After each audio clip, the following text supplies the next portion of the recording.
If you're stagnant in the restaurant industry, you're dead. All great brands have to evolve to remain relevant. The old Chicago of before, and I would sort of say it was like a bowling alley. We can't have a restaurant where we're not in the right uniform, we're not here on time, that we don't serve the food correctly, that we don't serve tasters of beer. We just can't do that anymore. There was a moment where I was thinking I wanted to leave when we started doing the new menu refresh. And I had to sit down with my manager and I said, I want to be a part of the best, and I know that if that's what you're going to deliver me, you're going to deliver me the best products to use to serve the best quality product to our guests, then I want to be a part of that team. I want to be on the best team. I want to know that I work for the old Chicago's in town that has the best food, the best service. They're learning how to cook. These guys are becoming, they are becoming cooks that they know that those skills that they're learning at Old Chicago, they can take to the next level. I think that anybody who ends up working in Old Chicago now really should have a sense of pride that they're there. I'm having more fun with my customers. I'm able to talk to them more, less complaint, more satisfaction, more just happiness. And so I'm making more money because of it all, because of all of it. For the 4 managers that we had here, every one of us has been around a long time, and I think for all of us, we needed that change. We needed that new life to say, wow, this is what we're shooting for. As soon as they walked up that path and saw the new sign and everybody was out there and felt the hospitality, they saw that there was something worth coming back to. A new look that just says like, hey, we're different and we've changed and we're trying to do better. I think it just looks fresh, it looks cleaner. A lot of people will come in and say they noticed this Old Chicago. If we wanted to be perceived by our guests as the beer enthusiast, someone who knows about beer, has a passion for it, we needed to make some fundamental changes. These are our Nautic glasses. These are best for ales with the etching on the bottom, which will help keep the beer carbonating up and through it. These are the new tasters.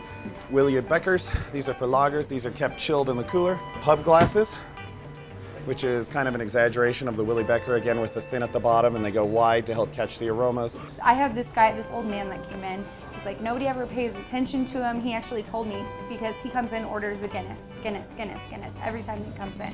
And I'm like, have you ever tried Left Hand Milk Stout before? I'm like, if you like Guinness, you will love Left Hand.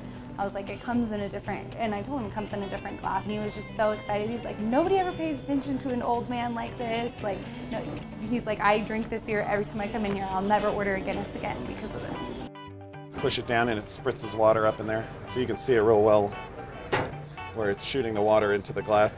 And it'll help clean out the frost. Obviously when beer hits any ice, it foams right up. So if you have a good frozen glass, like say this, you can see all the ice actually in there. This will help clear some of that ice out, which will help the beer pour better, so it won't just foam up and be all head. What I think is the funniest thing is I was always a big pizza eater, and I've been with the company a long time, and I stopped eating pizza as a meal about 10 years ago.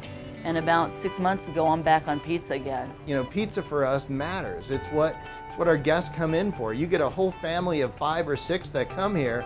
Chances are that family of 5 or 6 is coming here for pizza. This new pan style allows it to elevate just a little bit off of the pan, so that extra little bit of grease that you don't want to intake inside of your mouth and your stomach is gonna, get caught in that pan underneath. And yeah, you're right, whenever you put a hot pizza on this pan, a little bit of steam shoots out the sides, you start bringing it to a table, you set it down in front of them, they're like, wow, I know that was just made fresh, from scratch. That marinara sauce is incredible. And I mean, we've had spaghetti on the menu forever. Not like this. Not like this. We use the best ingredients. We go to the best shops, the best stores. We buy the best ingredients. We make gold standard items. At first, of course, they were like, what? Where'd the nachos go? And you're not gonna be like, well, you can still get them at Academy. Like, no, you gotta try the jalapeno pretzels. If you like the spicy flavor, we've got Anaheim spice. Like, stuff like that. At first, you really had to talk to people about that to get them to not be pissed off, honestly. But now I think people are really responding to the different stuff. Plus, we're getting a whole, we got a whole new crowd in. So it's not even, that's old news, nobody cares. One of my regulars was kind of upset that we no longer had the Italian melt. However, all I have to do is show them to the spicy Italian panini, and then they're just as happy. I used to say, look, don't tell anybody everything's good on the menu, because you're lying. And I actually don't really think that's a lie anymore. You can get a pretzel with cheese sauce at the ballpark, but it doesn't come on a nice board with Tillamook cheese sauce. The cheese sauce isn't nearly that good. Yeah. When you raise the level, when you increase the quality of what you're producing, your team members know it.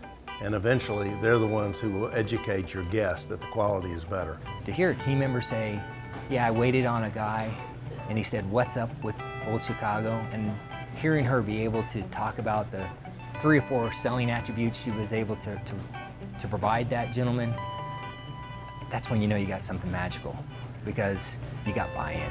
And when you got buy-in, you're unstoppable. And everyone's happier overall. I'm happier, they're happier, right? We're all happy. Yeah, I'm proud to say that I work at Old Chicago. My company believes in me, that I can sit here and I can do this for them and for me too, and for my employees and for my customers. So. Rock on, fist bump. Sweet, man. All right, thank you so much. Well, that was easy.